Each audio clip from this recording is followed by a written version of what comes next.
He walked into her house with another woman on his arm and smiled like he owned the place. He didn't know that every chandelier above his head, every stone beneath his feet, every security guard watching him from the shadows, all of it belonged to the wife he had spent 5 years destroying.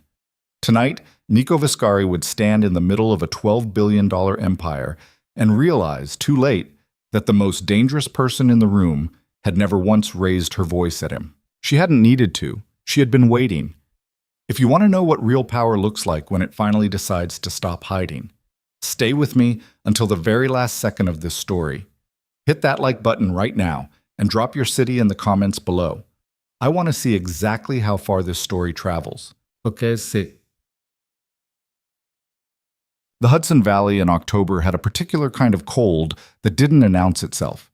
It arrived in the bones first, a deep, marrow-level chill that the bright afternoon sun did nothing to address. The leaves along the cliffs had turned completely, burning orange and deep red against the gray sky, and the river below the estate moved slowly, carrying the weight of the season without any particular hurry. Elena Viscari noticed all of it from the passenger window of a black SUV that was not her husband's. She had been driven up from Manhattan by Marcus Webb, the senior legal director of Blackstone Global Holdings, a man in his early 60s who wore the same gray suit every time they met and had never once made small talk in her presence. She appreciated that about him. The drive from the city had taken 2 hours with traffic, and they had spent most of it in silence, reviewing printed documents in manila folders while the landscape changed outside the tinted windows. The final transfer confirmation came through at 9 this morning, Marcus said, not looking up from the folder in his lap. The trust documentation is complete. The board vote is scheduled for 8:15 tonight, which gives you approximately 40 minutes before Hartwell does his quarterly address to the foundation members. I don't need 40 minutes, Elena said. You'll want to review the asset summary one more time. I've reviewed it 11 times. Marcus finally looked at her. He had the kind of face that held very little expression by default. Not cold, just economical with what it offered. You understand that once this becomes public, there's no version of tonight where things remain quiet. I know. Your husband will be in that room. She didn't flinch. I know that too. The SUV turned through the main gate of the Blackstone estate, which was guarded tonight by private security in dark uniforms. The driveway alone stretched nearly a mile, lined with lanterns that had been lit since dusk, casting everything in warm amber light that did nothing to soften the imposing silhouette of Blackstone Manor at the end of it. The house, though house was a generous understatement for what it was, rose against the darkening sky like something that had always existed in that particular spot, permanent and indifferent, the way very old, very wealthy things tended to look. Elena had not been back here since her father's funeral 14 months ago. She pressed her fingers against the cold window glass and felt something tighten in her chest. Not grief exactly, but something adjacent to it. The kind of sensation that comes when a place holds too many different versions of yourself at once. The 7-year-old who chased her father's dogs through the South Garden. The 22-year-old who brought a man she loved to dinner on that terrace. The 31-year-old who stood in the entry hall and watched the most important person in her world get lowered into the ground and tried not to think about how alone she now was. She pulled her fingers back from the glass. What time did the catering crew arrive? She asked. 6 this morning, Marcus said. The florists were here by 4. The orchestra has been doing sound checks since 2 o'clock. And the second floor suite? Ready. Margot is already there with your things. Elena nodded. She looked down at the folder in her lap, at the top page, which bore the letterhead of Blackstone Global, and the words Chairwoman Succession Documentation at the top in clean, formal type. Beneath that, her name. Her full name, the one she had been born with, and had legally retained despite the marriage. Elena Marchetti Blackstone. Not Elena Viscari. Never, in any document that mattered, Elena Viscari. Nico had never noticed. 5 years was long enough to learn a person down to their marrow. She had spent the first year of her marriage believing the distance between them was temporary, something that would close once the strangeness of a new life settled. Once Nico adjusted to the structured domesticity he claimed to want. She had been patient the way intelligent people sometimes are, reading the situation too carefully, looking for explanations when the simplest one was already obvious. He had wanted access, not her. The second year, she began to understand this. The third year, she accepted it. By the fourth year, she had quietly begun the legal process her father had urged her toward in the months before his health collapsed. The process of separating what was hers from what Nico believed he had claimed simply by marrying her. Her father had seen Nico Viscari more clearly than she had. August Blackstone had spent 60 years in the company of powerful men and knew precisely which kind Nico was. Not the kind that built things, but the kind that positioned themselves near things others had built and waited for an opening. He had told Elena this plainly, once, over dinner on the terrace with the river visible below them and the evening turning golden, and she had not wanted to hear it, so she hadn't. She wished, often, that she had listened that night. But August Blackstone had not been the kind of man to leave the people he loved exposed because they had made a mistake. He had anticipated her mistake and worked quietly around it, spending the last 18 months of his life in consultation with Marcus and the Foundation's legal team, restructuring the holdings so that every meaningful asset passed to Elena directly, not through the marriage, not through any vehicle Nico could touch. The estate, the foundation, the trust, 43 properties across 9 countries, the controlling stake in Blackstone Capital Partners, the voting shares in 3 publicly traded subsidiaries, all of it, legally, irrevocably, hers. Nico had been sitting across the dinner table from her for 5 years, treating her like a footnote, while she quietly became one of the wealthiest privately held individuals on the eastern seaboard. He hadn't known because he hadn't looked. He hadn't looked because he didn't respect her enough to consider that she might be worth examining. That particular blindness was going to cost him everything. The SUV stopped at the side entrance of the manor, away from the main arrival circle where photographers were already positioned and the first guests were beginning to appear from their own vehicles. Black cars and hired drivers, the particular choreography of serious money arriving at a serious event. Elena stepped out into the cold air and stood for a moment looking up at the facade of the house. The main windows on the upper floors were lit from inside, and she could see movement through the glass, staff moving through the rooms, making last adjustments to the arrangements her event team had been coordinating for 6 weeks. Everything about tonight had been coordinated, including Nico's invitation. It had been sent through the Foundation's standard mailing list to the Manhattan address he used for business correspondence, formatted identically to the 200 other invitations that had gone out to Foundation donors and civic leaders. There was nothing in it to suggest anything unusual. It read as it always read: an evening to honor the Blackstone charitable legacy, cocktails at 7, dinner at 8:30, formal attire requested. He had RSVP'd within 24 hours. She had been told this by her assistant, who had relayed the information without any particular commentary. She had not replied. "You should go up," Marcus said from beside her. "Margot is waiting." "I know." She didn't move immediately. She was looking at the corner of the east wing, where the lights of the preparation rooms were visible. Then she breathed out slowly and turned toward the side entrance. "Is the AV team confirmed on the presentation sequence?" "Confirmed and rehearsed twice. The attorney will introduce the transfer documentation at 8:50, following the Foundation address. You come down at 9. The staircase lights. "Calibrated this afternoon." She nodded. She pushed through the side door and into the warmth of the house, and behind her the October cold held against the doorframe for a moment before the door closed and left it outside. At 7:03 p.m., a dark car with New York plates swept through the main gate and joined the line of arriving vehicles at the front of the manor. In the back seat, Nico Viscari sat with his right arm around Vivian Hart, who was already taking photographs out the window. Not of the house, Elena would later learn, but of herself reflected in the window glass, checking her lipstick, tilting her chin at different angles to see which one photographed better in the orange light of the estate lanterns. Nico was not looking at the photographs. He was looking out the opposite window, watching the shape of the house approach, doing the particular kind of mental inventory he always did when entering a room. Who would be there? What they would want from him? What he could extract from the evening before it was over? He had been in a good mood since midday. The morning had been productive. A meeting with 2 city council members who owed him favors. A lunch with a logistics contractor whose business Nico had protected for 3 years, and who was now prepared to sign a revised agreement that directed a percentage of his government contracts through channels Nico had arranged. A call with his attorney, who confirmed that the civil matter from 18 months ago was still buried under procedural delays and would likely stay that way for another year. A good day. A clean day.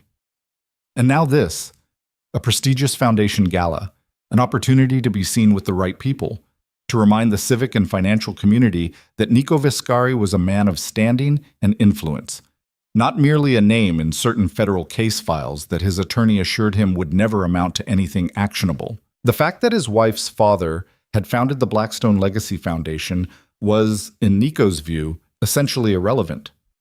August Blackstone was dead. The foundation was being run by some committee of attorneys and board members whose names he couldn't recall. Elena had nothing to do with it. Elena had nothing to do with anything, which had always been her defining characteristic as far as Nico was concerned. He had not told Elena he was coming tonight. He had not told her he was bringing Vivian. He was not particularly interested in what Elena thought about either of those decisions. "How many people?" Vivian asked, pressing her cheek lightly against his shoulder without disturbing her hair. 200, maybe 250. Foundation crowd. Old money, politicians, some press. "Will there be cameras outside?" "A few." He glanced at her. "Try not to make it a performance." She pulled back slightly, her expression flickering with something between offense and calculation before settling into a smile. "You always say that, and then the pictures come out, and you're glad I dressed the way I dressed." He didn't respond.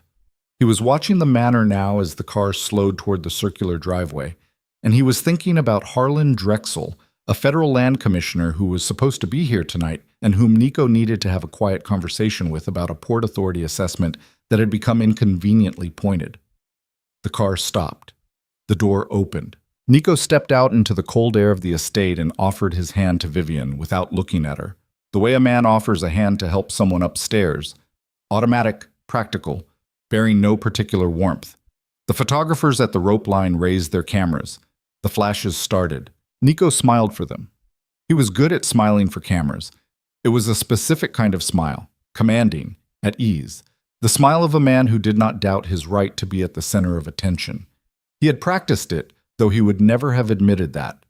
He wore it the way he wore the suit, with precision, because appearance was always an argument, and he intended to win every argument he walked into.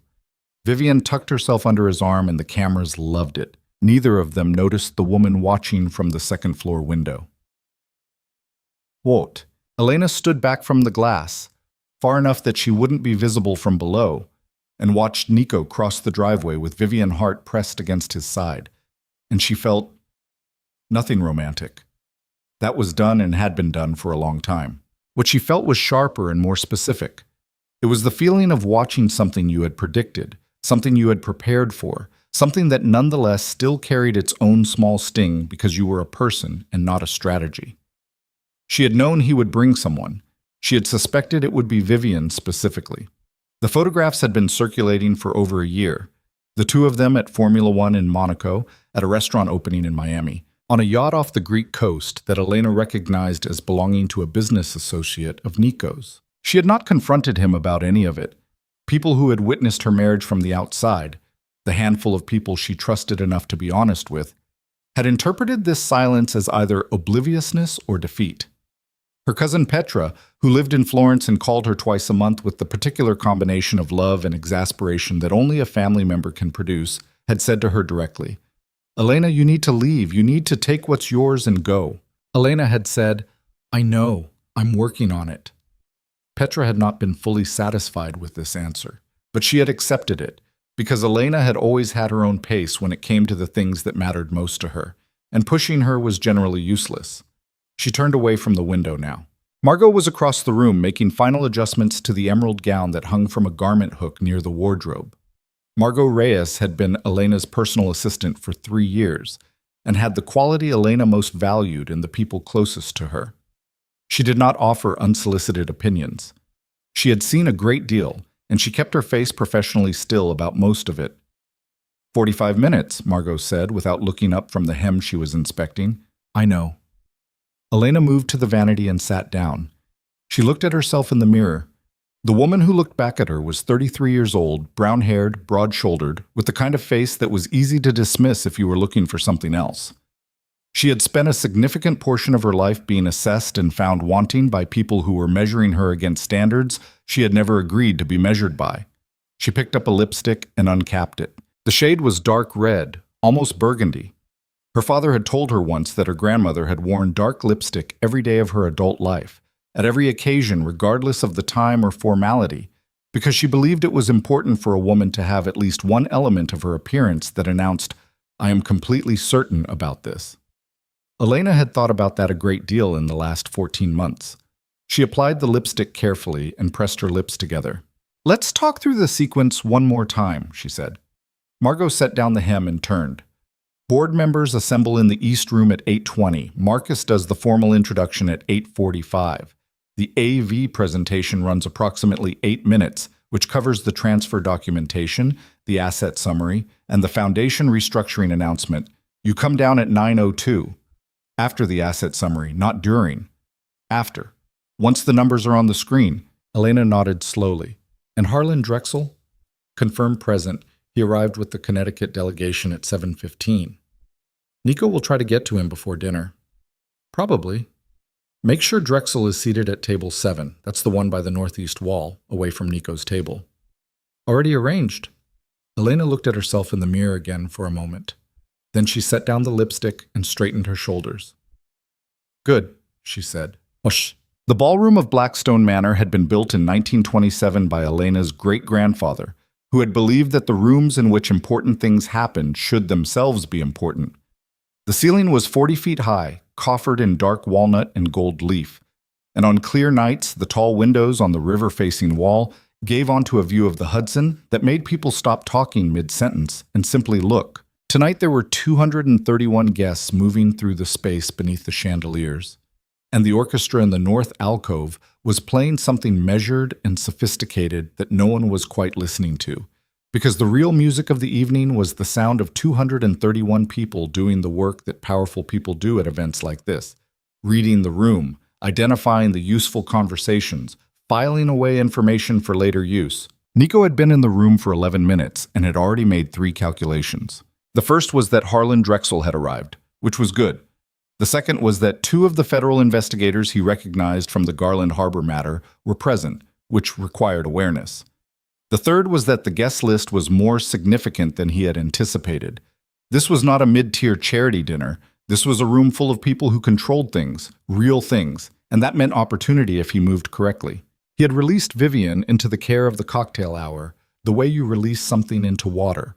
She had immediately found the gravitational pull of the nearest group of people who looked like they might know who she was from the internet, and she was now performing effortlessly in that current, laughing at something a man in a silver tie was saying with her hand briefly, professionally, on his forearm. Nico watched this with neither jealousy nor warmth.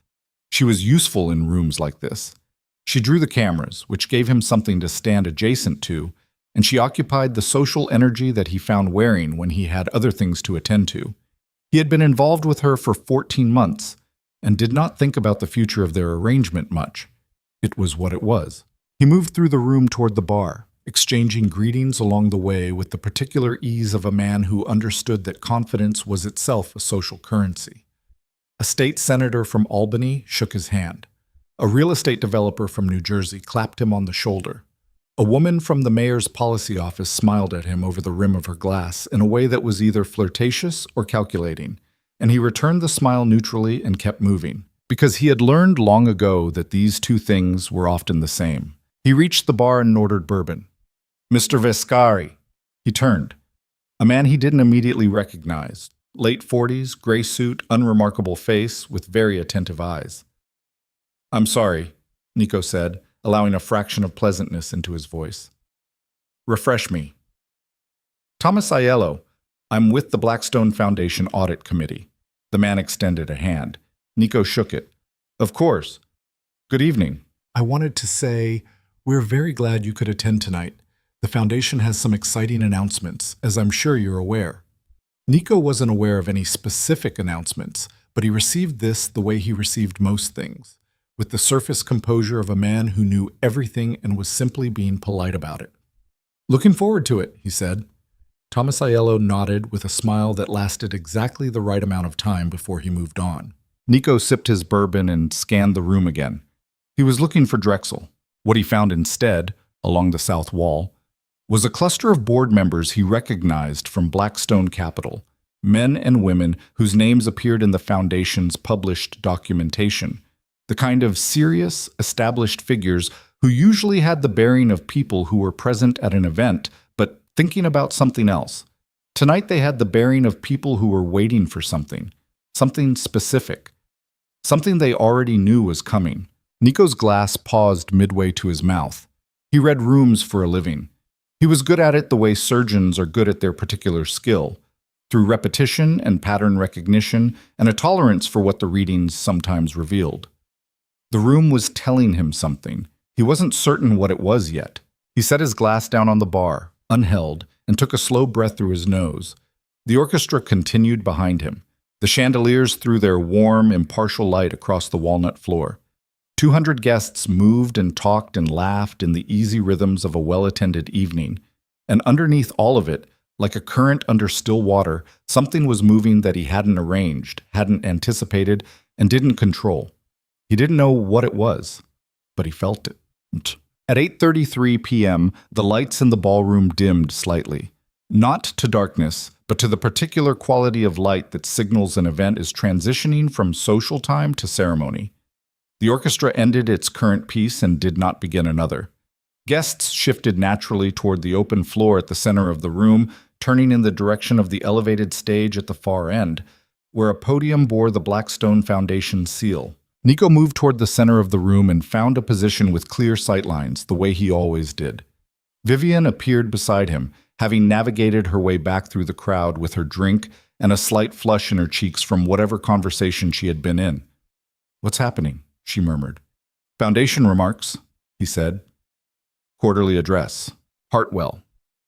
Theodore Hartwell, the Foundation's executive director, a 60-ish man with the face of a career diplomat, stepped to the podium and adjusted the microphone with the unhurried movement of someone who had done this many times. "On behalf of the Blackstone Legacy Foundation," Hartwell began, "I want to welcome each of you tonight. This evening marks a significant moment in the history of the Foundation and in the history of the Blackstone family's commitment to the work we do together." Standard preamble. Nico's eyes moved over the room, identifying faces, noting positions. He found Drexel finally, near the north wall, half a room away, speaking to a woman Nico recognized as a partner from a prominent DC lobbying firm. He filed the position away. He would get to Drexel during the dinner break. "Tonight," Hartwells continued, "we are honored to formalize the succession of leadership that August Blackstone himself designed in the final years of his life. A succession that represents not merely an organizational transition, but a statement of values and intention that Mr. Blackstone felt very deeply." Something tightened in Nico's jaw. He wasn't certain why. The words were unremarkable, the kind of thing any foundation director might say about any leadership succession. But there was something in the room's quality of attention. Everyone was listening. Not the polite attending to that well-mannered people perform during institutional remarks, but actual listening, the kind that happens when people already know something important is coming and are waiting for the specific moment it arrives. Hartwell looked out at the room. "It is my privilege to introduce to you the new chairwoman of the Blackstone Global Foundation and the sole owner of Blackstone Legacy Holdings." He paused. "A woman who has spent her life doing exactly what her father did, seeing clearly, building carefully, and waiting with extraordinary patience for exactly the right moment." He looked toward the back of the room. "Ladies and gentlemen, Elena Blackstone." Not Vescari. Blackstone. The screen above the stage illuminated.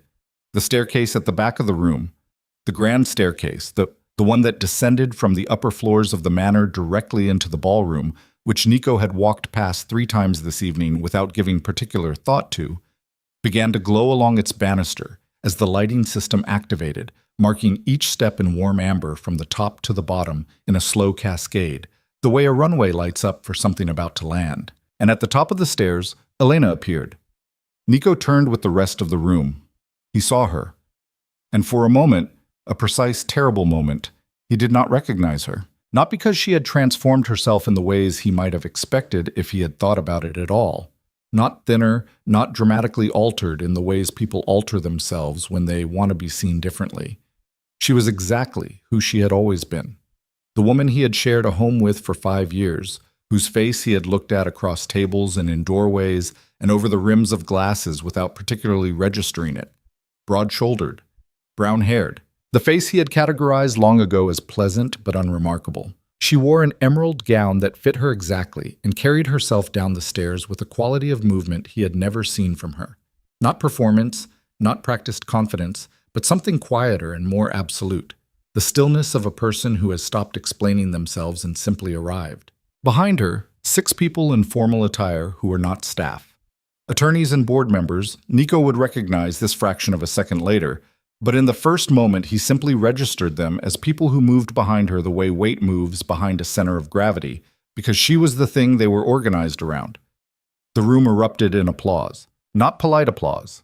Actual applause. The kind that builds in a room when something is finally happening that people have been expecting and are genuinely glad to see. Elena reached the bottom of the stairs. She looked at Nico once. It lasted less than a second. Just long enough for him to understand that she had seen him, had been aware of exactly where he was standing from the moment she appeared at the top of the stairs, had known he was there, with Vivian, had known everything about what tonight meant for him, and had already accounted for all of it. Then she looked away, toward the stage, and walked toward the podium with the board members following, and the applause continued, and Nico stood in the middle of his wife's ballroom with his hand still half raised toward a glass of bourbon he no longer remembered holding and felt, for the first time in a very long time, something he did not have an immediate response to. Marcus Webb took the podium. The large screen behind the stage shifted to a document display. Dense legal text rendered in clean sans serif type, the heading visible even from across the room. Blackstone Legacy Holdings. Ownership transfer. Final certification. Beneath it, a number. $12.4 billion. Then Elena's name. The room absorbed this with the silence of a crowd that already knew and was now watching the last piece fall into position. Nico read the number on the screen. He read the name. And somewhere in the architecture of the life he believed he had built, the properties, the leverage points, the carefully arranged dependencies, something that had been holding weight for a very long time made a sound that only he could hear. A very small sound, like a seam beginning to give.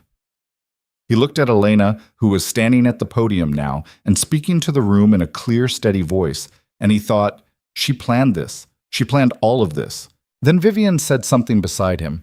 He didn't register what. And he turned to look at her, this woman he had brought to his wife's house, to his wife's event, to stand in the middle of his wife's inheritance. And he felt the bourbon turn in his stomach and the lights of the chandeliers above seem suddenly, absurdly, overwhelmingly bright. A board member 2 rows ahead of him turned around, and Nico recognized the look on the man's face. Not sympathy, assessment. The look of someone deciding, in real time, whether Nico Viscari was still someone worth being associated with. Nico had been in enough rooms to know what that look meant. It meant the answer was becoming no.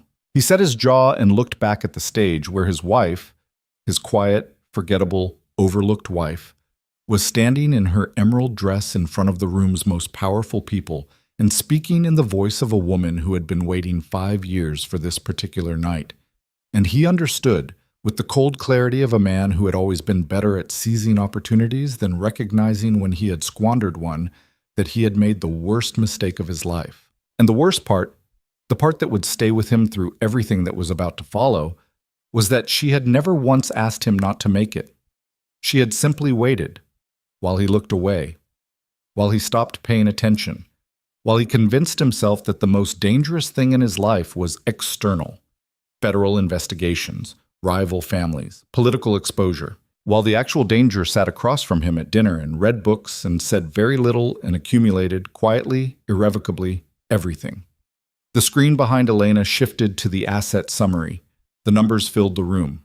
And Nico Viscari stood very still, his face arranged in the composed expression he had spent decades perfecting, while the floor of everything he thought he'd built began, slowly, deliberately, in front of 230 witnesses, to come apart beneath him.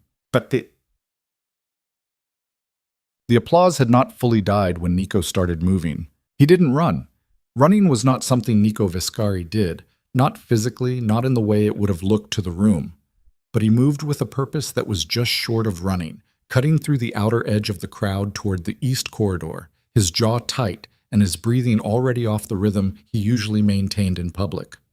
The bourbon was still in his hand. He set it on the edge of a passing table without breaking stride, and didn't watch it tip slightly before steadying against the tablecloth. Vivienne caught up to him near the corridor entrance. She had to take 2 quick steps for every one of his, and her heels on the marble floor made small, sharp sounds, like a clock losing its pace. "Nico," she kept her voice low. "Nico, slow down. Don't. People are watching. I know people are watching." He stopped just inside the corridor, out of the ballroom's direct sightline, and turned on her with the contained energy of a man who was holding a great deal of pressure behind a very thin wall. "Go find somewhere to stand. Smile at someone. Do what you do. Don't follow me." Vivienne's expression shifted through several things very quickly. Surprise, offense, the calculation of whether this was worth pushing. She landed on the calculation. "For how long?" "Until I come back." She studied his face for a moment with the eyes of someone who had learned to read this particular man's silences. Whatever she found there, she didn't argue. She adjusted her dress at the shoulder and turned back toward the ballroom without another word, and Nico watched her go with the flat, assessing look he reserved for problems he had temporarily set aside but not yet solved. Then he turned down the corridor. He needed to think. He needed 30 seconds in a room that wasn't full of people who were currently revising their opinions of him in real time. He found a side room, a study off the main corridor, dark except for the ambient light from a window overlooking the east garden, and pushed through the door and stood in the darkness with his hands loose at his sides and his breathing deliberate. 12.4 billion. He ran the number through the part of his mind that processed money the way other people process language, fluently, automatically, with a sense of the weight each figure carried. He had known the Blackstone estate was significant. He had known it for years. But knowing a number abstractly and standing in a room while it was displayed on a screen above your wife's name in front of 200 witnesses were 2 entirely different experiences. The transfer documentation. He had not known about any transfer. He had not known because he had not investigated. And he had not investigated because he had assumed with the specific arrogance of a man who had never been seriously wrong about the things that mattered to him, that the Blackstone holdings would eventually come to him through Elena, through proximity, through the simple logic of marriage, which in Nico's world was also the logic of acquisition. He had assumed wrong. He pressed the back of his hand against his mouth and breathed through his nose and thought very fast. The legal team. He needed to call Salvatore, his primary attorney, tonight, not tomorrow. Tonight. He needed to understand what the transfer documentation actually said, what the window was for any kind of challenge, whether there was a challenge to be made. He needed to understand how long this had been in process, who had been involved, and how thoroughly he had been. The word arrived before he could stop it, outmaneuvered. He pushed off the wall and moved back toward the door. Marcus Webb found Elena in the East Room at 8:49, 16 minutes after her descent. She was standing at the long table with Thomas Aiello and 2 other board members, reviewing something on a tablet, her posture as composed as it had been on the stairs. There was a glass of water near her right hand that she had not touched. "He went to the East Corridor," Marcus said. He kept his voice low, not from anxiety, but from the particular precision he used when information needed to travel without friction. "Came back out approximately 4 minutes ago. He's in the ballroom." "With Vivienne?" "She's at the bar. He's at table 12 with Drexel." Elena's eyes moved from the tablet screen. Not quickly, she looked up the way she did everything in the last hour, with a steadiness that had cost her considerably to build, and that she had no intention of spending carelessly. "He found Drexel anyway." "It appears so. How long have they been talking?" "Less than 2 minutes. Your security lead is watching." She nodded once. She looked back at the tablet. Then she set it down and picked up the glass of water and finally drank from it. And the simple act of drinking told Marcus more about how the last 40 minutes had actually felt to her than anything she had said, because Elena Blackstone only reached for water when something had cost her effort she hadn't shown. "The board vote?" she said. "Unanimous. Filed with the Secretary of State's office at 8:41. It's done. The asset freeze recommendation? Submitted to the compliance team at the same time. The banks will have it in the morning. Marcus paused. The federal contacts in the room, the two from the Garland Harbor detail, they've been updated through the appropriate channels. Elena absorbed this. That wasn't supposed to be tonight. It wasn't. But when the transfer documentation went on the screen, one of them approached Thomas directly. He used his judgment. His judgment was correct. She set the glass down. What about the warehouse leases? The notification letters were prepared last week. They'll go out by courier at 7 a.m. She was quiet for a moment. Aiello and the two board members had tactfully redirected their attention to the far end of the table, giving her a pocket of space that she appreciated without acknowledging. He's going to come to me, she said. Not a question. Before the evening is over, Marcus agreed. The only question is whether he tries to do it quietly or he won't do it quietly. She knew this the way she knew most things about Nico. Not from love, not anymore, but from 5 years of close observation. The kind of attention you develop when you're living beside something that could hurt you and you need to understand its patterns. He'll wait until he has some version of a play. He'll want an angle before he comes. And if he doesn't have one, he'll invent one. She straightened and smoothed the front of her gown. Make sure the legal team is in the building, not in the main rooms in the staff area. I want them reachable. Already done. She moved toward the door. Elena. Marcus's voice was even, but she heard the thing under it. Not sentiment. Marcus Webb didn't traffic in sentiment, but something adjacent to it, a kind of acknowledgement. Your father would have watched that staircase descent and felt, I know, she said. Thank you, Marcus. She stepped back into the corridor. Nico found his angle in less than 6 minutes. The conversation with Drexel had been brief and largely unsatisfying. The man was slippery in the practiced way of long-tenured government officials. His answers surfed along the top of Nico's questions without ever committing to depth, and Nico had recognized within 90 seconds that Drexel had already recalculated. The screen in the ballroom had done something to Drexel's math. Nico could feel it in the way the man held his drink, in the angle of his body, in the slight excess of friendliness that people deploy when they're managing a relationship they've privately decided to let go of. Drexel excused himself at 8:58. Nico let him go and stood with his empty glass and thought. The angle arrived through Sal Morano, one of his captains, who had been among the guests Nico had brought, not as a formal escort, but as a presence, a quiet insurance policy, in a room full of people whose behavior he couldn't fully predict. Morano was a compact man in his 50s, dark-suited, the kind of unremarkable that took effort to maintain, and he materialized at Nico's elbow with the practiced inconspicuousness of someone who had been doing this for a long time. The two suits by the north wall, Morano said under his breath, without looking at Nico. Left side, navy and gray. Nico didn't look immediately. He took a breath, turned as if scanning the room generally, let his eyes cross the north wall. Found them. I know them. Garland Harbor? Among other things. His voice was flat. How long have they been here? Came in with the main crowd. Not press credentials. Foundation guests, but the names on the list don't check out. Of course they don't. Nico turned away from the north wall and faced the center of the room. His jaw was working the way it did when he was keeping something in. She invited them. Morano didn't respond to this, which was the correct response.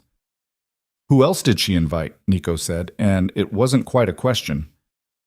I've been counting, 3 from what looks like compliance or financial regulation. 1 I can't place. He's been near the board members all night. Nico was quiet for a moment. Get Falcone. He's outside. Get him. Morano moved away. Nico stood with his empty glass and looked at the stage, where the screen now displayed a looping graphic of the Foundation's charitable initiatives, and thought about Elena standing at the top of the staircase with the lighting cascading below her, and thought about the way the board members had moved behind her, and thought about Thomas Aiello saying exciting announcements with the smile of a man who knew exactly what shape the night was about to take, and felt the cold thing in his chest expand by another degree. 5 years. She had been in his house for 5 years, at his tables, in his cars, in the rooms where he made decisions and conducted meetings and built the architecture of his influence, and she had never, not once, not in any of the 1,000 interactions he could recall, given him the impression that she was doing anything other than exactly what she appeared to be doing: reading, staying quiet, staying home, being, as he had privately categorized her, essentially inert. He had been wrong about the inertia. He understood that now, with the specific ugliness of a realization that arrives fully formed and offers no comfortable middle ground. She had not been inert. She had been building something. Right next to him, in the quiet hours he had dismissed as nothing, she had been laying the groundwork for tonight with a patience and precision that, and this was the part that stuck in him like something physical, was more sophisticated than anything he had ever done. He was good at power. He had spent his adult life acquiring and maintaining it with serious skill. He knew how power worked, how it moved, where it lived, and she had beaten him at it so completely that he hadn't even known there was a game.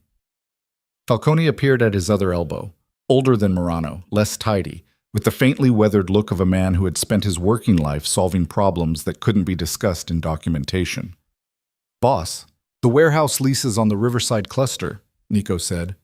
Low, direct, no preamble. "Who holds the paper?" Falcone was quiet for a moment, long enough that Nico looked at him. "I asked you a question." "I know." Falcone's voice was the voice of a man about to say something he'd rather not say. "I had Petrovich look at it last year when you asked about the property tax issue. He found that the leases run through a subsidiary, Meridian Logistics Holdings." "I know who they run through. Who owns Meridian?" Another pause. "Falcone." "Blackstone Capital Partners," Falcone said. "The controlling share." Nico went very still. "The airfield in Jersey," he said. Coastal Property Ventures, LLC. We checked. It traces to a Blackstone subsidiary." "The Carmine Street warehouse." "Same." "The 4 Port Newark." "Nico." Falcone used his name, which he almost never did, and the single word carried the weight of a man who had been holding information he should have delivered sooner and was now delivering it in the worst possible context. "We looked at 8 facilities. All 8 come back to Blackstone holding structures. Some of them are 2 or 3 shells deep, but they all land in the same place." Nico looked across the ballroom at nothing. "How long have you known this?" he said. Falcone's silence was its own answer. "How long?" 3 months. The older man's voice was flat, self-contained, not apologetic, but aware. Petrovich flagged it. "I wanted to confirm before I brought it up because the implications were 3 months. Nico turned to look at him for the first time, and whatever Nico's face was doing in that moment made Falcone take a very slight, very controlled step backward. "You sat on this for 3 months. I was confirming—" "Leave." The word was quiet, quieter than a raised voice, which was what made it so clear. "Get out of this room. We'll discuss this later." Falcone moved. Nico watched him go and felt the cold thing in his chest complete its expansion, filling everything. And then he turned back to the room and arranged his face into something composed and looked at the ballroom full of people who were drinking foundation wine in his wife's house. And he began, with the deliberate methodology of a man who has nothing left but methodology, to count what remained. It was a short count. Awesome. Elena was talking to the ambassador from Portugal when she saw Nico begin moving toward her. She had been expecting this. She had been monitoring the room through the careful peripheral awareness that served her well in environments where she needed to track multiple things at once. She had watched Nico's posture change twice in the last 20 minutes, once after his conversation with Drexel, which had lasted less than 3 minutes and ended with Drexel moving away at the speed of a man with somewhere else to be, and once after the brief conversation with the compact man near table 12, after which Nico had stood very still for a long time in the manner of someone recalculating from the ground up. She concluded her sentence to the ambassador smoothly, excused herself with a warmth she didn't entirely feel, and turned to face the room. Nico was 12 feet away and closing. He was doing the thing he did when he was managing rage in a public space. The controlled stride, the face set into neutral pleasantness, the hands loose and visible. It was a good performance. Most people in the room wouldn't have read anything in it. Elena had seen it dozens of times across dinner tables and in doorways, and it no longer produced in her the particular contraction it once had. He stopped 2 feet from her. Too close for the setting. Deliberately too close, a pressure tactic, the kind of subtle territorial move that was so ingrained in him that she suspected he deployed it without thinking. She didn't step back. "We should talk," he said. "We are talking. Privately. This is a public event." She met his eyes steadily. "I'm the host." Something flickered in his expression. "Elena." "Nico." Her voice was even. Not warm, not hostile, just level, like a road built for something heavy to travel on. "You want to explain to me what tonight was," he said, and his voice had dropped to the register he used when the social surface was thinning and what was beneath it was beginning to show. "The Foundation succession announcement. It's in the program." "Don't do that." "Do what?" "Perform for me like I'm one of them." He tilted his head toward the room without taking his eyes off her. "We're married, 5 years. You owe me a conversation." She looked at him. At the face she had fallen in love with at 27, which was still the same face and still held the same quality of focused intensity that she had once interpreted as passion and had since come to understand as something closer to hunger. "I owe you quite a bit less than you think," she said. His jaw tightened. "The warehouse leases are subject to the Blackstone Holdings asset review. Yes?" She kept her voice low, matching his register, giving the nearest guest nothing to catch. "Your legal team will receive the formal notification letters in the morning." "The airfield." "In the morning." "The Port Newark." "Nico." She said it the way you say a word to stop a room. Not loud, just final. "I know every facility. I know every shell company. I've known for over a year. You're not going to name one that surprises me." The muscles in his face did something complicated. She watched the calculation happening behind his eyes. The same calculation she had watched him run on political opponents, on business rivals, on anyone who appeared to have leverage over him. He was looking for the angle. He was looking for the thing she wanted badly enough to negotiate over. She had anticipated this. "You want a divorce," he said. It came out as a declaration, not a question, because Nico Viscari did not ask questions when he could frame them as positions. "Among other things," she said, "we can talk about that. We can sit down with attorneys and we'll do exactly that," she said. "On Monday morning, 9 o'clock, at Marcus Webb's office. He'll have the documentation prepared." He stared at her. "There's nothing to negotiate tonight, Nico. Tonight is the announcement. The rest happens through counsel." She paused, just briefly, less than a second. "I'd suggest you retain separate counsel. The situation is somewhat complex." He was very close to losing the composure. She could see it, could see the effort it was costing him to hold the face together, the tension in his throat, the way his breathing had deepened. For a moment she felt something she hadn't expected to feel, something small and complicated that had nothing to do with forgiveness and everything to do with the strange, unwanted intimacy of knowing a person's tells. Then she looked past his shoulder and her stomach tightened. One of the 2 federal agents she had identified near the north wall, the one in the Navy suit, had moved. He was now standing near the East Corridor entrance, and he was not alone. 2 other men had joined him, neither of them press, neither of them Foundation guests, both of them with the particular quality of stillness that law enforcement develops, and that civilians occasionally mistake for boredom. They were watching Nico. This had not been part of her plan for tonight. She looked back at Nico's face and understood, with a sudden cold clarity, that something had broken loose that she had not authorized and could not recall. The coordination with the federal contacts had been intended as background, awareness, not action. Not tonight. "You need to leave," she said. His eyes narrowed. "What?" "I mean it." She held his gaze and kept her voice absolutely level, even as something in her chest was moving fast. "Right now, get Vivian and go." He read something in her face. He turned his head a fraction, tracked the direction of her eyes without being obvious about it, and found the men by the corridor. She watched the recognition move through him like a cold current. His face went through something then that she had never seen on it before. Something she didn't have a word for in the context of Nico Viscari. Fear wasn't quite it. It was the moment before fear. The moment when a man who has spent his life being the most dangerous thing in the room looks across it and realizes the room has changed around him while he was looking elsewhere, and the geometry no longer works in his favor, and there is no door he can move toward without walking directly into the thing that will end him. "Elena." His voice had changed. Something had left it. "Go," she said. She turned away from him before he could respond, because looking at him in that moment was more than she had prepared herself for, and she moved back toward the board members near the stage with her spine straight and her hands still and her face composed, and she did not look back. Behind her, she heard the sound of his footsteps on the marble floor changing direction, moving toward the exit, moving faster than he had moved all evening, with none of the measured confidence of his arrival, with the different rhythm entirely of a man who has just understood how much ground he has already. The side exit of Blackstone Manor led out onto a service path that ran along the north face of the building, separated from the main driveway by a low hedge and a line of iron lanterns that threw orange light across the wet stone. Nico found it by instinct, not the instinct of a man who knew the house, but the instinct of a man who had spent 30 years locating exits in unfamiliar rooms. The cold hit him when the door swung shut behind him. He stood on the stone path and breathed.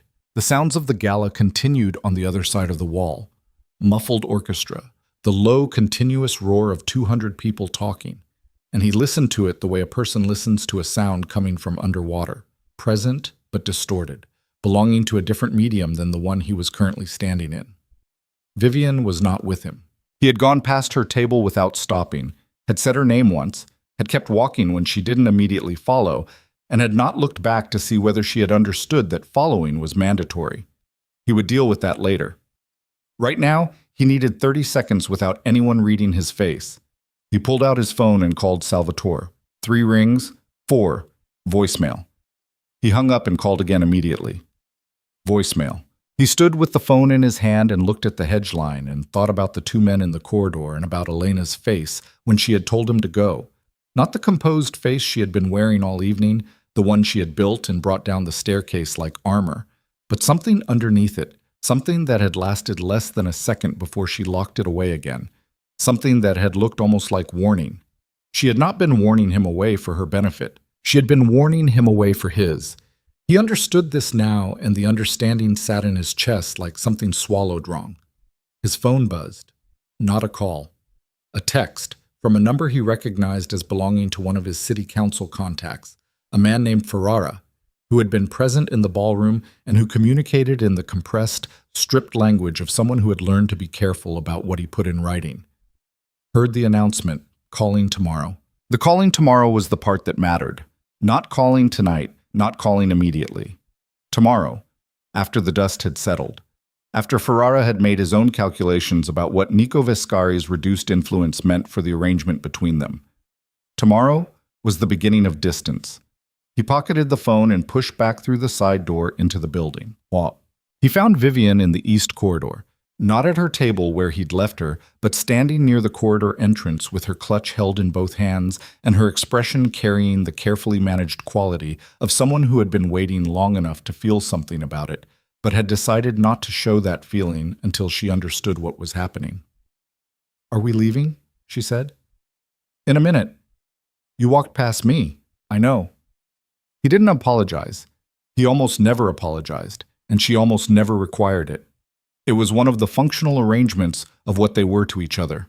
But tonight her eyes were doing something more searching than usual, scanning his face with an attention she didn't typically deploy in public, and he recognized that she was reading him the way he had been reading rooms all evening, and that what she was finding was not reassuring. "The announcement," she said. Her voice was low, positioned below the ambient sound of the corridor. "She owns all of it." "Yes." "This building." "Yes." Vivian was quiet for a moment. She turned the clutch over in her hands once, a small fidgeting motion that was the only tell she had, the one she deployed when she was deciding whether to say the true thing or the strategic thing. "How did you not know that?" He looked at her. "Nico." Not softly. "How did you not know?" "That's not a conversation we're having here." "Then where are we having it?" She took a step toward him, closing the gap to something intimate and pressurized.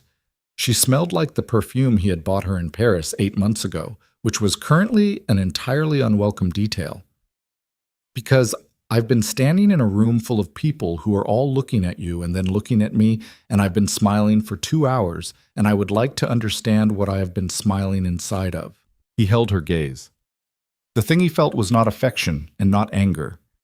It was something colder, more specific, The feeling of watching an asset become a liability in real time and knowing you couldn't address it immediately because the timing was wrong. "You've been smiling inside a foundation gala," he said. "That's all you need to know right now." Her jaw tightened, the tell again, the clutch rotating in her hands. "You told me she had no involvement in the estate. I told you what I believed. And what you believed was wrong. Apparently." The word came out flat and final, an iron door closing. Vivienne studied him for one more second with her sharp, practiced eyes. Then something in her face changed. Not softened, but reorganized, settling into a new configuration that he recognized as the look she got when she had made a decision and was done questioning it. She turned without another word and walked back toward the ballroom, and Nico watched her go and understood that the thing between them had just moved into a different phase.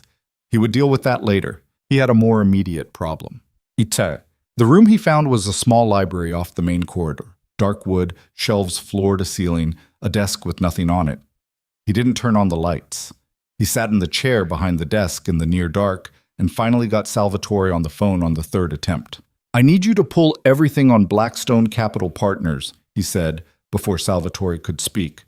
"Every document we have on the lease structures, the Riverside Cluster, the Port Newark facilities, the Jersey Airfield, tonight." A pause on the line. "Nico, it's 9:15. I know what time it is." Another pause. Longer. He could hear Salvatore's breathing, the particular quality of a man absorbing information and processing it against what he already knew. "I heard there was an announcement tonight at the gala." "You heard fast. I have a client on the foundation board." Salvatore's voice was careful in the way that attorney voices get careful when they're about to say something their client won't want to hear. "The transfer documentation, it's been registered. If it went through the Secretary of State's office tonight, that's not something we can—" "I'm not asking you to challenge the transfer tonight. I'm asking you to tell me what we're exposed on." The silence that followed was the kind that comes when the answer to a question is extensive and the person being asked is deciding how to begin. "Salvatore, the lease notifications will come in the morning," Salvatore said. "Based on what I know about the Blackstone structure, the subsidiaries have grounds for reclamation with 60 days' notice under the master lease terms. You signed the Riverside Agreement in 2021. I reviewed it, Nico. I told you at the time that the termination clause was aggressive. What about the Newark facilities? Similar terms. The airfield is worse. That's a month-to-month arrangement that was converted from a short-term license. They can reclaim that one in 30 days. Nico sat in the dark and said nothing. "There's also the Garland Harbor matter," Salvatore said, and the careful quality in his voice increased by a degree. "If someone provided documentation to the federal team tonight, and based on what I'm hearing, that's not an unreasonable assumption, then the timeline on that matter changes. The procedural delays we've been relying on assumed a certain information gap. If that gap is closed, stop." Nico pressed 2 fingers to the bridge of his nose. "Don't tell me about gaps on an open line." "Then come to the office tonight. I'll be there at 11. He paused. "Don't call anyone else. Don't talk to anyone else before I get there." He hung up. He sat in the dark library in his wife's house and breathed. And he thought about the 8 facilities, and the 60 days, and the 30 days, and the federal contacts at the North Wall, and Drexel moving away with the speed of a man closing a door, and Ferrara's text saying tomorrow in that particular way that meant never, and the board members following Elena down the staircase with the certainty of planets in orbit. He had built the operational structure of the last 4 years on a foundation he had never bothered to examine because he had assumed it was his. He had assumed it was his because it was adjacent to him, because his wife was quiet and stayed home and read books and didn't matter. He put both his hands flat on the desk in the dark and leaned forward and let the understanding move through him all the way you have to let a physical pain move through you before you can assess the damage, the full dimensions of what she had done and how long she had been doing it, and how completely she had let him stand in the center of it without a single visible sign. One thought arrived above the others and stayed. She had not done this to punish him. She had done this to free herself. And the distinction was the worst part because punishment he could have worked with. Punishment implied she still thought about him in terms of what she wanted from him. What she had done instead was something more complete and more devastating. She had built her entire exit around his absence of attention. She had used his disregard as the architecture of her plan. He had made himself irrelevant to her years ago. Tonight she had simply made it official. Jing data samiki. He came back into the ballroom at 9:28. He didn't know why. Some instinct. The same instinct that had kept him in rooms longer than was comfortable his entire career. The bone-level refusal to be the one who left first. He told himself he needed to see the room one more time, to see what it looked like now that the announcement had settled into it, and people had reorganized around the new information. What it looked like was a room that had moved on. The board members were clustered near the foundation table with the ease of people who had been waiting a long time for a particular event and were now in the pleasant aftermath of it. The federal agents by the north wall were gone, had left sometime in the last 40 minutes, quietly, without production. Several faces he recognized as Nico's people. Not Morano and Falcone, who had also disappeared, but the outer layer. The city officials and business contacts who had orbited his world for years were in conversations that looked entirely normal and entirely changed at the same time. And there was Elena. She was at a table near the river-facing windows with the Portuguese ambassador and a woman Nico recognized as a managing partner from one of the city's largest real estate law firms. She was laughing at something the ambassador had said. Not the performance of laughing, but the actual thing, the small, surprised quality of a genuine response. Her hand briefly on the table, her shoulders less guarded than they'd been all evening. She looked, Nico thought, like a person who had set something down. Like a person who had been carrying an enormous weight for an enormous amount of time and had finally, in the last hour, found a place to put it. He stood at the edge of the room and watched her for a moment with the feeling of a man looking at something that used to be his and understanding, for the first time in the full way, what it had actually been.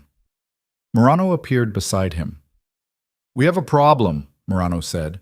Nico didn't take his eyes off Elena. "What kind?" "Falcone." A pause. "He's been talking to Ruiz." The name landed in Nico's chest like a stone dropping into still water. Carlo Ruiz, the man who ran the Western operation, the man who had been patient and quiet and operationally loyal for 11 years, and who had, in that time, built a network that in several specific and significant ways exceeded Nico's own. He turned to look at Morano. "What do you mean, talking?" Morano's face was doing the thing it did when information was bad, going very still, very controlled, a face that had learned over decades to carry difficult things without showing the strain. "Falcone called him at 9 o'clock, right after you told him to leave the room. The call lasted 14 minutes. Nico felt something he hadn't felt in a very long time, something low and cold that sat behind his ribs and had no name in the vocabulary he usually used for problems. "Where's Falcone now?" he said. "That's the other part." Morano's voice was even, professional, the voice of a man delivering a report he has prepared himself for. "He left the estate at 9:12. His car went south on Route 9 and then we lost it." "You lost it?" "The tale wasn't hard. He's been doing this a long time." Nico looked at the room, at the chandeliers, at the walnut floor, at the foundation seal on the screen above the stage, still cycling through its charitable initiatives. Falcone had known about the Blackstone lease structures for 3 months. Falcone had not told him. Falcone had called Ruiz 14 minutes after Nico dismissed him. Falcone had left the estate and disappeared. He ran these facts in sequence, and the conclusion they built was one he had not been prepared for tonight. Added to everything else, in this room, in his wife's house, with the federal agents gone and Drexel gone, and the board members clustered around Elena like a completed picture. "Get the car," he said. "Now? Right now." He was already moving toward the exit, and this time he did not look back at Elena, did not look at the staircase, did not look at the screen. He walked through the room that had belonged to him 90 minutes ago, and that now, in every way that mattered, did not. And he felt the cold thing in his chest complete a transformation he couldn't name. From the shock of losing something he thought he owned into something rawer and more dangerous. The specific desperation of a man who has just realized that the ground he believed was solid was... The car moved south on Route 9 at 11 miles over the limit, and Nico sat in the back seat with his phone in both hands and worked through the list of people he could still call. It was shorter than it had been 3 hours ago. Morano was in the front passenger seat, his body angled slightly toward the window, giving Nico the privacy of facing forward while still being present. This was something Nico had valued about Morano for 15 years. The man understood the geometry of loyalty, which required proximity without intrusion. He didn't speak. He didn't check his own phone. He watched the dark road and the tree line moving past and waited. Nico called Ruiz. 1 ring, 2, 3, 4. Voicemail. Carlo Ruiz's voice, clipped and professional, the recorded version of a man who did not leave openings. Leave a message. Nico hung up and sat with the phone against his knee and looked at the back of the driver's headrest and thought about the 14-minute call, and about Falcone's car going south and then disappearing, and about the 11 years of operational loyalty that had apparently had a price nobody had disclosed to him. He called again. Voicemail. He put the phone face down on the seat beside him and looked out the window at the dark Hudson Valley moving past. The tree line gone black against the sky, occasional lights from houses set back from the road, the river somewhere to the east, invisible but present the way a large body of water is always present, even when you can't see it. When did Falcone start talking to Ruiz, he said. Morano turned his head slightly. We think 6 weeks ago, maybe 8.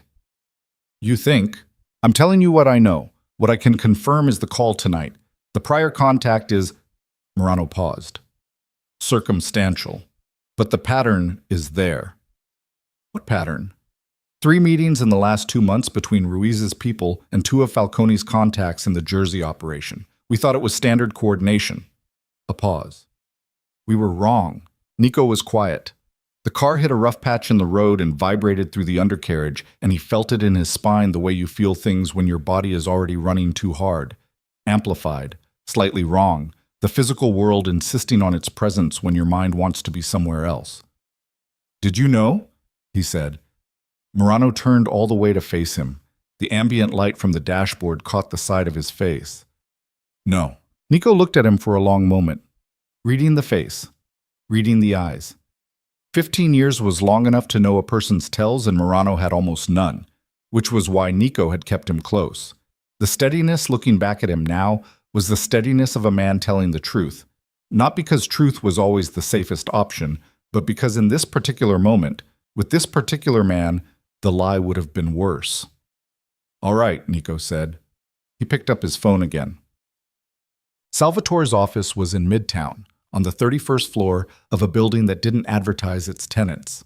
Nico arrived at 10:47, took the private elevator from the parking structure, and found Salvatore at his desk with his jacket off and 2 associates flanking him, young, careful-faced, the kind of people who stayed late when senior partners needed them to and asked nothing about the reason. Salvatore looked up when Nico came through the door and said something with his eyes that he didn't say with his mouth, which was, "It's worse than I indicated on the phone." "Get out," Nico said to the associates. They looked at Salvatore. Salvatore nodded once. They left without gathering their things, which meant they hadn't been expecting to stay anyway. Nico sat in the chair across from the desk. He was still in his evening clothes, the dark suit, the tie loosened now, the top button open. He had been wearing these clothes for 5 hours, and they felt like someone else's. "Talk," he said.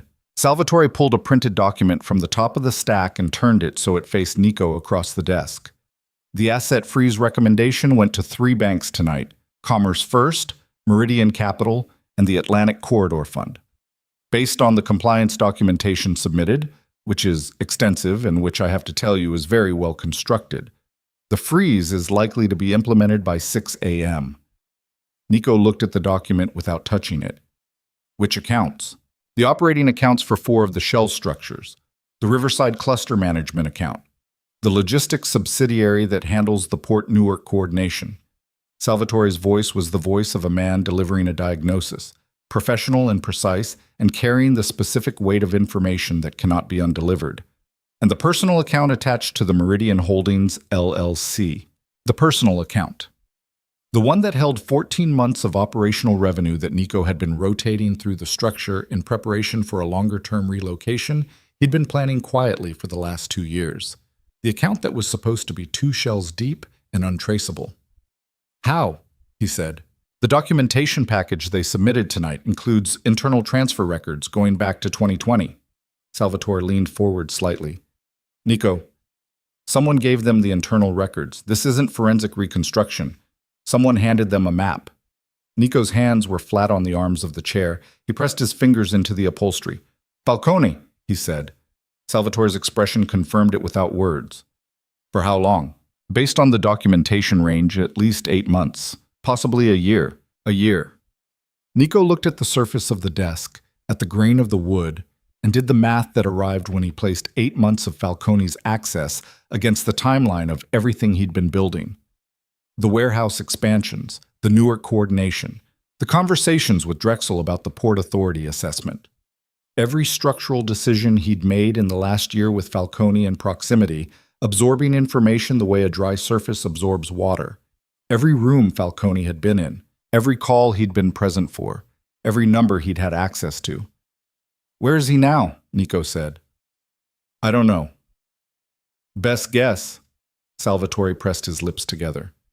"If he went to Ruiz, he's somewhere in the Western network, out of reach for at least 48 hours, probably longer." He paused. "And if Ruiz is making a move, which the pattern suggests, then Falcone being unreachable isn't incidental." Nico looked up from the desk. "Ruiz has been patient," Salvatore said carefully. "Very patient, for a long time. And your operational position tonight is, say it, weakened." Salvatore held his gaze. "Significantly. The asset freeze affects the cash flow that funds the Eastern distribution network. Without that cash flow, the arrangements with the New Jersey suppliers become uncertain. And if Ruiz knows the freeze is coming, which he does because Falcone told him, then he knows your network has a 48 to 72-hour window of maximum vulnerability." Nico sat very still. "He'll move in that window," he said. "That would be my assessment." The room was quiet except for the ventilation system and the distant sound of the city 31 floors below. Nico looked at the document on the desk, at the formal letterhead, at the numbers in their columns, at the clean, devastating precision of documentation that someone had spent months assembling. He thought about Elena at the foundation table with the legal team behind her, the attorneys, the board members, the bankers. The way it had looked like a completed structure because it was one, built carefully, brick by brick, in the hours when he hadn't been watching. He thought about Falcone, about the face he'd known for 15 years, the reliable face, the face that had been in the room for every significant decision and had apparently been recording every significant decision for someone else's use. He thought about Ruiz, quiet, patient Ruiz with his Western network and his 11 years of accumulated operational knowledge and his 14-minute phone call and his unanswered phone. "I need names," he said. "People in the network who are insulated from the freeze, people Ruiz hasn't gotten to." Salvatore opened a second folder. "I've been working on that." "How many?" "Reliably, 4, maybe 5. He set the folder on the desk. "The problem isn't the number. The problem is that 4 people and the assets they control aren't sufficient to hold the Eastern operation if Ruiz decides to push." "Then I don't hold it." Salvatore looked at him. "I don't hold the Eastern operation," Nico said. His voice had changed, flattened, stripped of everything that wasn't functional. "I contract it. I find someone who has reason to oppose Ruiz's expansion, and I make them a better offer than what Ruiz is offering." "That's..." Salvatore paused. "That's burning 20 years of infrastructure." "The infrastructure is already burning." Nico stood up. The motion was quick, decisive, the body deciding before the mind had fully processed the decision. "Get me a number for Danny Caruso." Salvatore blinked. "Caruso is..." "I know what Caruso is." "He's Philadelphia, Nico. He's not..." "He hates Ruiz more than he hates me. That's enough for tonight." Nico picked up his jacket from the back of the chair. "Get me the number. And I need a car that's not in the garage registry. Something clean." Salvatore stood slowly, the motion of a man who had decided to follow something he wasn't certain about because the alternatives were worse. He moved to the credenza behind his desk and opened the lower drawer where a second phone, a clean phone, prepaid, the kind Salvatore kept for exactly these moments, sat in a charging case. He held it out. Nico took it. The call to Caruso happened in the stairwell outside Salvatore's office, 6 floors down, where the building's security cameras had a known blind spot that Nico had identified 3 years ago because identifying blind spots was the kind of thing he did in every building he entered more than twice. Caruso picked up on the second ring, which meant he was awake and he was waiting, which meant he already knew the shape of the night. Vescari. No surprise. Just the name, stated plainly, the way you state something you've been expecting. You heard, Nico said. Word travels. A pause. Rough night. I need to discuss a restructuring. A longer pause. Caruso was a careful man. Not slow, but careful. The kind of careful that came from surviving 3 decades in a business that punished imprecision. What kind of restructuring? The Eastern Distribution Corridor. I'm looking at a partnership arrangement.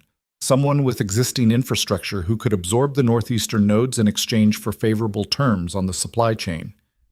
Caruso was quiet for long enough that Nico could hear his breathing, slow and considered, the breathing of a man running numbers. And what's your position in this arrangement? Advisory, with a stake in the revenue structure. You're talking about stepping back from operations. I'm talking about a strategic evolution. Nico. Caruso's voice was almost gentle. Almost. You're talking about stepping back from operations. Call it what it is. Nico stood in the stairwell in his evening clothes with the clean phone pressed to his ear and the concrete walls of the fire exit around him and said nothing for a moment. Then, yes. Another long pause. Ruiz is going to move on the northeastern nodes in the next 48 hours, Caruso said. You know that. I know that. If I take the partnership, I'm taking on a conflict with Ruiz. You've had a conflict with Ruiz for 6 years. I'm offering you resources to resolve it. Resources that are currently frozen. Partially frozen. Temporarily. Nico's jaw was tight. The legal situation is addressable. I have counsel working on it tonight. Your counsel, Caruso said, is working on a documentation package that was put together by a woman who spent a year building it. I've dealt with Blackstone attorneys before, Nico. They're not working on something addressable. They're working on something done. The word landed in the stairwell and stayed there. Done. What do you want? Nico said. Stripped down now, nothing strategic in it, just the direct question of a man at the bottom of his leverage. Caruso considered. I want the Jersey supply chain, all of it, clean transfer. That's all of it, Nico. And I want it papered by tomorrow morning so that when Ruiz moves, he's moving against my territory, not the remnants of yours.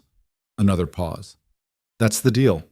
Take it or find someone else. Nico stood in the concrete stairwell and looked at the fire door above him and thought about 20 years. Not sentimentally. He wasn't a sentimental man. He thought about it the way you take inventory of a burning building, assessing what can be carried and what has to be left. The Jersey chain was a decade of work. It was also the thing keeping him inside a structure that was collapsing from every direction simultaneously.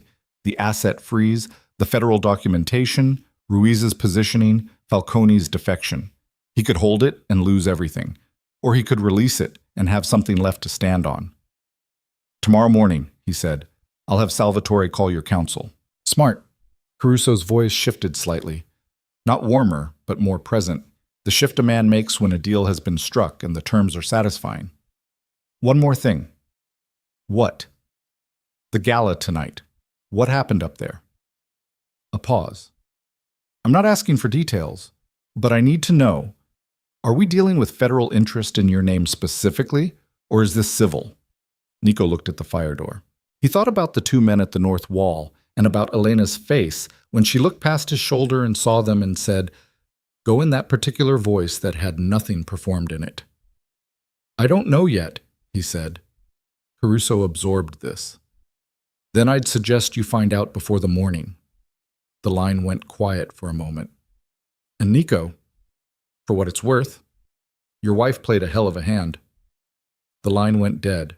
Nico stood in the stairwell with the clean phone hanging at his side. The fluorescent light above him hummed. Somewhere in the building, a door opened and closed. The city continued 31 floors below in its enormous indifference. He climbed back up to Salvatore's floor. There, he found out about the federal situation at 12:17 a.m., when Salvatore received a call from a contact inside the U.S. Attorney's Office. Not official, not on record, The kind of contact that existed in the space between formal and informal, where a great deal of actual information lived. Salvatore listened for 4 minutes. He asked 2 questions. He ended the call and sat for a moment with his hands folded on the desk, and the particular expression of a man organizing something difficult before he delivered it. The documentation package submitted tonight included the internal transfer records, he said, but it also included something else. Nico was standing by the window. He didn't turn around. There were recorded conversations, Salvatore said. Audio. Approximately 40 hours of it, collected over 14 months. Nico turned from the window. The recordings were made inside your Manhattan residence. Salvatore held his gaze without flinching, which cost him something. The study, the dining room, the private office on the 2nd floor. Nico's Manhattan residence, where Elena had lived for 5 years, where she had sat across dinner tables and moved through hallways and stayed in rooms while he conducted business. He had assumed she wasn't listening to because he had assumed she wasn't paying attention to anything. She recorded me, he said. The words came out different from how he expected. Not with the force of the anger behind them, but flat, almost quiet, like something said in a vacuum. The recordings were apparently collected over a 14-month period beginning shortly after August Blackstone's death, Salvatore said. His voice was careful, professional, a scalpel. Based on the contact's information, they include several conversations that are directly relevant to the Garland Harbor matter and to the Newark Port Authority assessment. How relevant? Salvatore looked at his hands, then back up. Relevant enough that the U.S. Attorney's Office has opened a formal inquiry. Not investigation yet. Inquiry. But the distinction may be how long between inquiry and investigation. In a case with this quality of documentation, Salvatore exhaled slowly. Weeks, not months.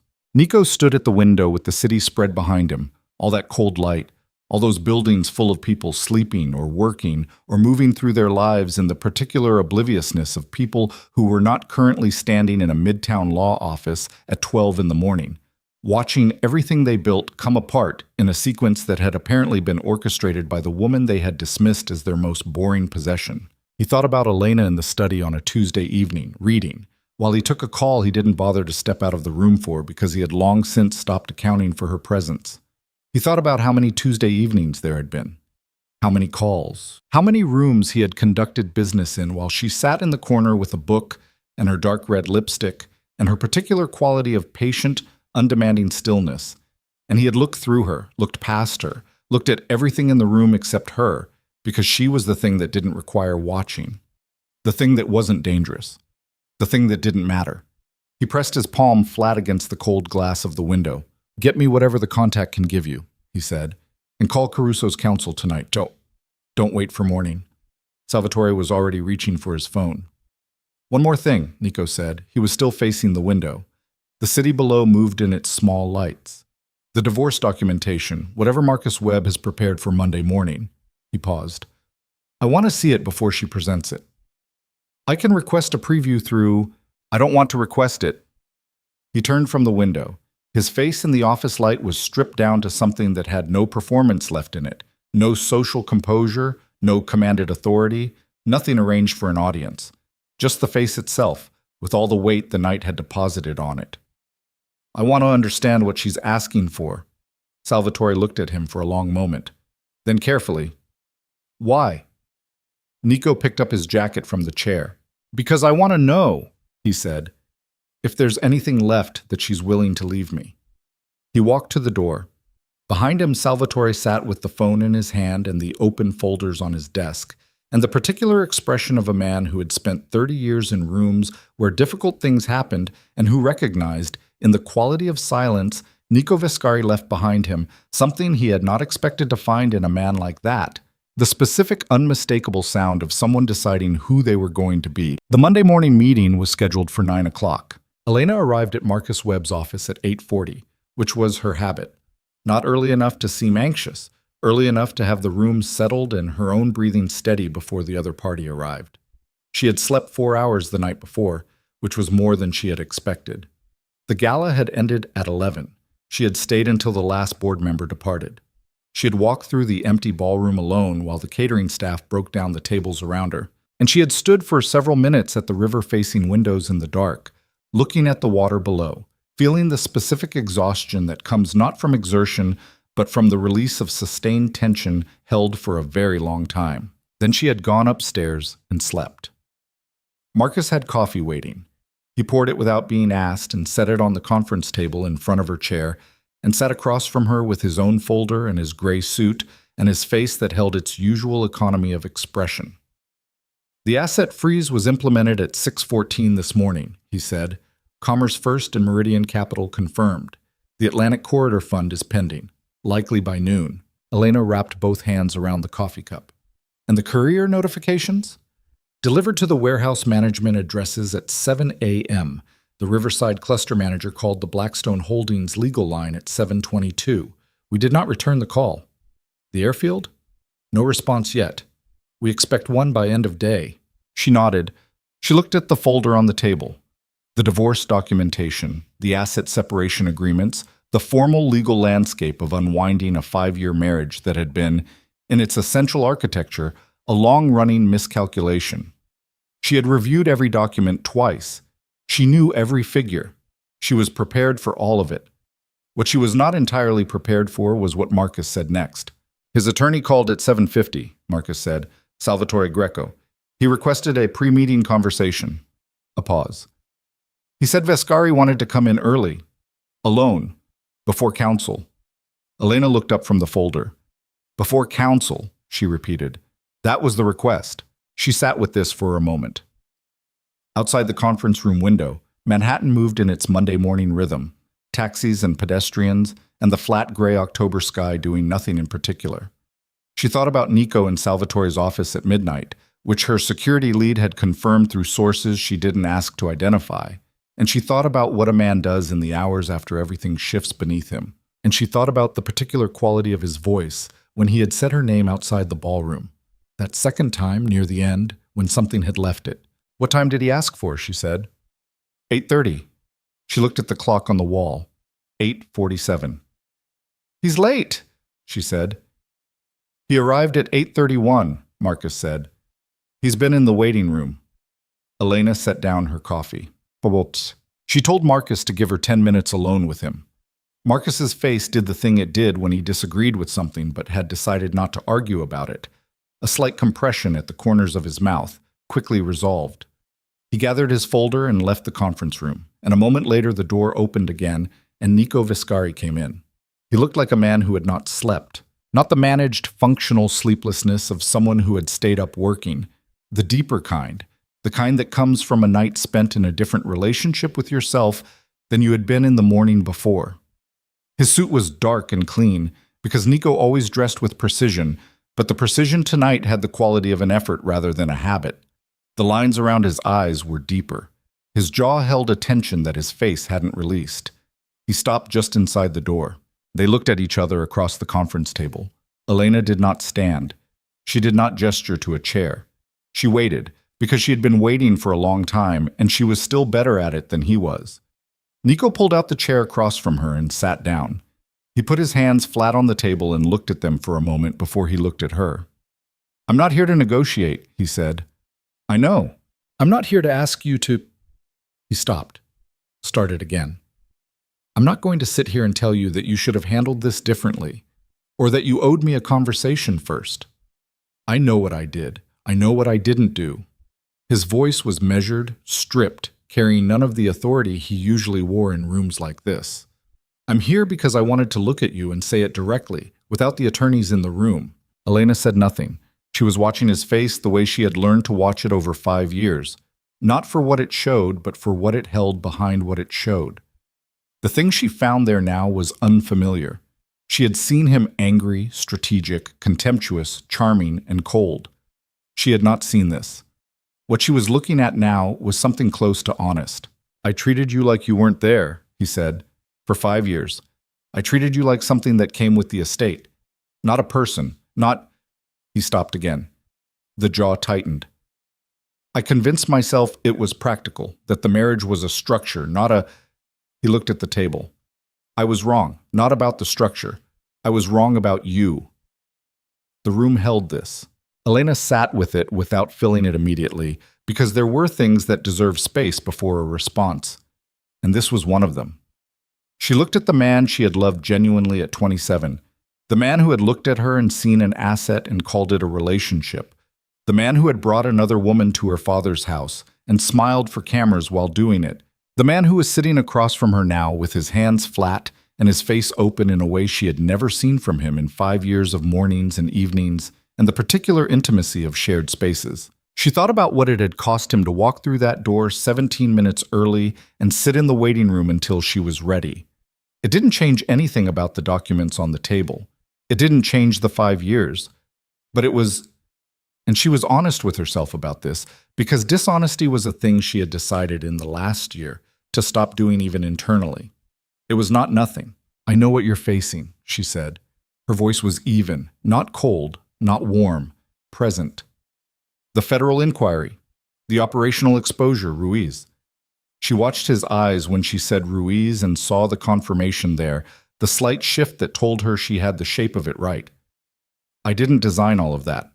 Some of that is your own structure failing from the inside." "Falcone," he said, "among other things." He nodded slowly. He looked like a man absorbing the specific weight of a thing he'd already known, but was hearing said plainly for the first time. "The recordings," he said. She didn't flinch. "Yes." How long were you?" 14 months, she said, starting 3 weeks after my father died. She held his gaze. "I want you to understand something about that. I didn't begin because I wanted to destroy you. I began because I needed to protect what my father spent his life building from someone who was using it as infrastructure for things he would never have permitted." She paused. "You made choices that put his legacy in proximity to criminal exposure. I removed that proximity. That was the priority." Something moved across his face. Not quite shame, something harder and more private than shame. The expression of a man confronting the gap between who he thought he was and what the evidence indicated. "The divorce terms," he said, "are what they are." She opened the folder and turned it toward him.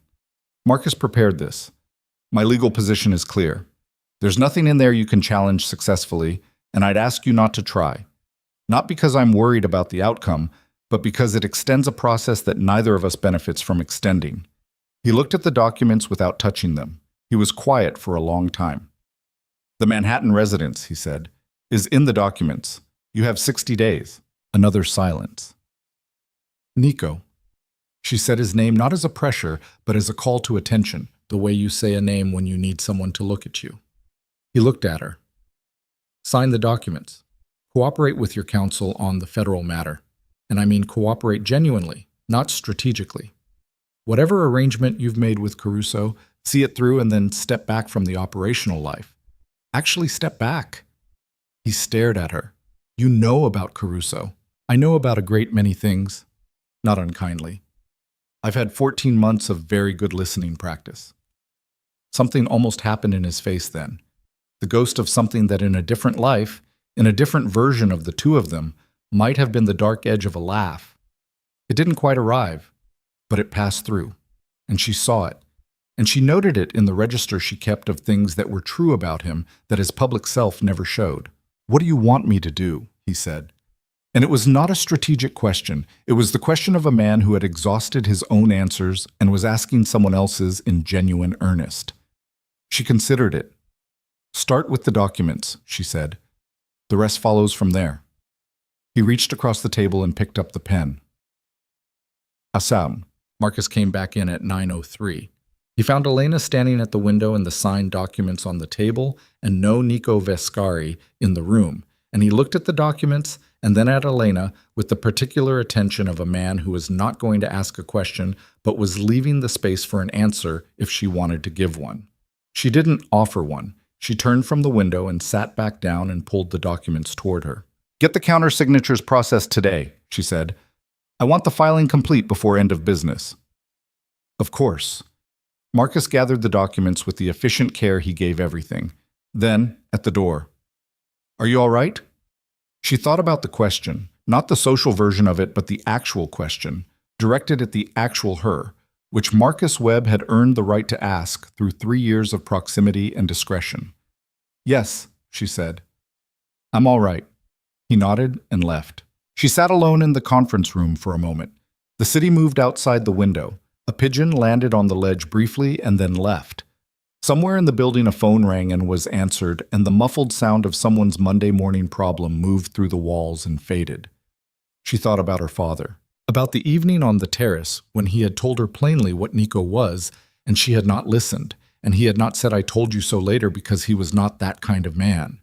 He had instead spent the last 2 years of his life making sure that her mistake would not cost her the things that mattered.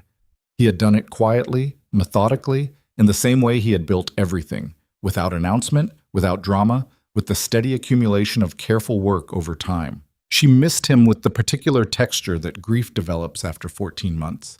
Not the sharp immediate thing of the first weeks, but something more integrated, more specific, present in moments like this one when she found herself in the middle of something he had made possible. She opened her own folder and began reviewing the next set of documents. There was a great deal of work to do. 3 months unfolded the way aftermath months do, not cleanly, not quietly, in a series of incremental events that added up to transformation only when viewed from a sufficient distance. The federal inquiry became an investigation in the 3rd week of November, as Salvatore had predicted. The documentation package was, as Caruso had assessed, something done.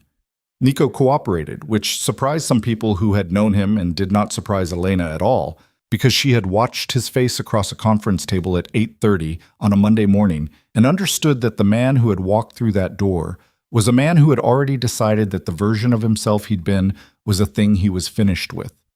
Whether he would manage to be a different version was a question she couldn't answer and had stopped trying to.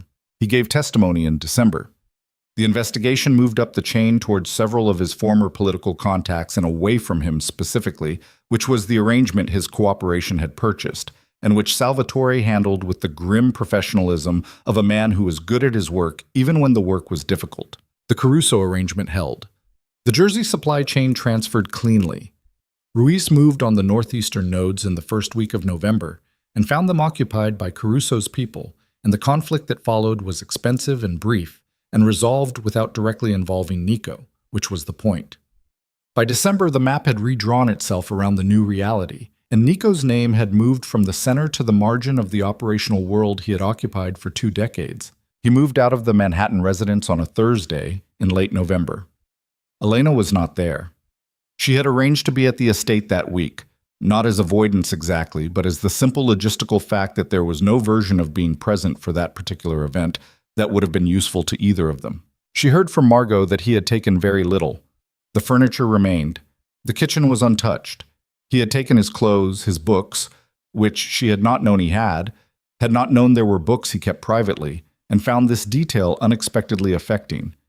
And a photograph from the study that she had not asked about and would not. The Manhattan apartment went on the market in January. But Vivian Hart had a new arrangement by mid-November with a tech founder who was publicly visible in ways Nico had never been, and who seemed to find her precisely as useful as she found him, which Elena assessed as probably functional for both of them. She did not think about Vivian Hart often, and when she did, it was without the charge such thoughts had carried a year ago. Vivian had been a symptom, not a cause. Elena had no particular feeling about symptoms once the underlying condition was resolved. The foundation work expanded in January. The healthcare initiative her father had sketched in his final year, a program focused on metabolic and thyroid disorders, the specific conditions that had shaped Elena's relationship with her own body for most of her adult life, the conditions that had made her a target for the particular variety of dismissal that gets directed at women whose bodies don't match the expected standard, moved from proposal to operation in the 1st quarter of the year. Elena hired a medical director. She reviewed every grant application personally. She attended the first clinic opening in a community in the South Bronx on a Tuesday afternoon in February, standing in the back of a room that smelled like new paint and industrial cleaner, while a doctor explained services to a group of women who were mostly not looking at the doctor but at each other, with the expression of people absorbing the fact that something that should have been available to them a long time ago had finally arrived.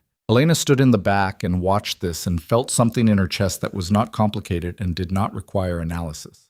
The scholarship program launched in March. 40 young women in the first cohort, selected through a process that weighted demonstrated capability and history of being underestimated over traditional markers of academic prestige. Elena read every application. She met 6 of the finalists in person. One of them, a 20-year-old from rural Virginia named Dara, who had been told by a school counselor at 16 that she wasn't a college type, who had spent 4 years proving the counselor wrong in the specific, determined way of someone who had been given a very clear picture of what they were supposed to amount to and had decided to treat that picture as a challenge, shook her hand at the selection dinner and said, with the directness of someone who had not yet learned to sand the edges off what they meant, "My mom said to tell you thank you. She said she wished someone had done this when she was young." Elena had kept her face composed through this because she was in a room full of people and composure was what the room required. In the car afterward, she had sat with the specific weight of it for a few minutes without trying to move it along, because some things deserve to be felt at their actual size. On the first warm evening of April, she drove herself up to the estate, not for an event, not for a board meeting, just to be there, which was something she had not allowed herself to do since the gala. The simple act of arriving at the house without an agenda, without documentation, without the particular armoring that purposeful visits required. She parked at the main entrance and walked through the house, which was staffed lightly on weekdays and carried in its off-season stillness the particular quality of a place that is itself rather than performing itself. The rooms she had known since childhood looked like themselves. The east corridor with its uneven flagstone that had never been leveled because her father believed that imperfections in old houses were evidence of time well spent. The study where he had worked most evenings, where his reading chair still held the impression of years of use, where she had sat beside him at 10 years old while he reviewed contracts and explained to her without condescension that understanding what you own is the first and most important work. She stood in that room for several minutes. Then she went out to the terrace. The Hudson below was running high from the spring thaw, moving with the particular urgency of water that has been held in another form all winter and is now released and purposeful. The sun was low, an hour from the horizon, and the light it threw across the river and the cliffs and the budding tree line was the specific gold of April late afternoon, the color that looks like it should be temporary but arrives every year with the same reliability. She leaned against the terrace railing with both forearms and looked at the water. A reporter from the Manhattan Review had contacted the Foundation's press office in March with a request for an interview, not about the gala, which had been covered extensively and from every angle over the winter, but about the work, the healthcare initiative, the scholarships, what the Blackstone Foundation intended to be under her leadership. She had agreed to it, which was a decision that 6 months ago she would not have made, because 6 months ago she would not have wanted the attention and would have found reasons why the timing was wrong. She had answered the questions in a conference room at the Foundation offices with the reporter across a small table and Marcus sitting off to the side with his folder and his economy of expression. The questions were good. She had answered them directly. Near the end, the reporter, a woman in her 40s with the settled quality of someone who had been doing this long enough to have stopped performing the interview and started having it, had asked, "You've talked a lot about what the Foundation will do. Can I ask about you? About what the last year changed for you, personally?" Elena had thought about this. "I spent a long time," she had said, "confusing invisibility with safety. If no one was looking at me, no one could judge me. No one could tell me what I was worth." She had paused.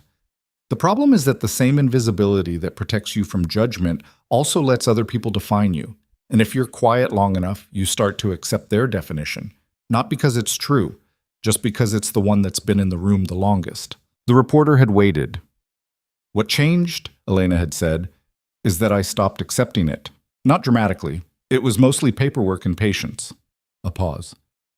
"But I stopped." Now she stood on the terrace in the April light with the river below her and the estate behind her, and 5 years of marriage and 14 months of preparation and 3 months of aftermath all settled into the specific weight that experience becomes when it's finished being a crisis and starts being a fact about who you are. She thought about Nico. Not often, and not in the way she had thought about him during the marriage. Not with the vigilance that living in proximity to something uncertain requires. She thought about him the way you think about something that changed you, because it had changed her, in the way that all significant things change people regardless of whether those things were good or bad. She had entered the marriage younger and softer and more uncertain than she would have admitted at the time. She had exited it with a very precise understanding of her own capacity and a very low tolerance for environments that required her to be less than she was. That understanding had been expensive. She wasn't certain it could have been acquired cheaply. She breathed in the April air, river smell, and cut grass, and the particular cold-edged warmth of early spring in the valley, and let it fill her entirely before she let it out. Below the terrace, the last of the winter water moved through the Hudson in its unhurried, undeniable way, going where the landscape required it to go, carrying what the season had given it, making no announcement about where it had been or where it was headed. Just moving. Just present. Just finally. Irrevocably. Its own. She stood on the terrace until the sun touched the western ridgeline and the light changed from gold to the soft gray rose of early dusk. And she did not move until the chill that came with that light reminded her that the house was behind her and warm in hers. And then she straightened up from the railing, and she turned, and she went inside.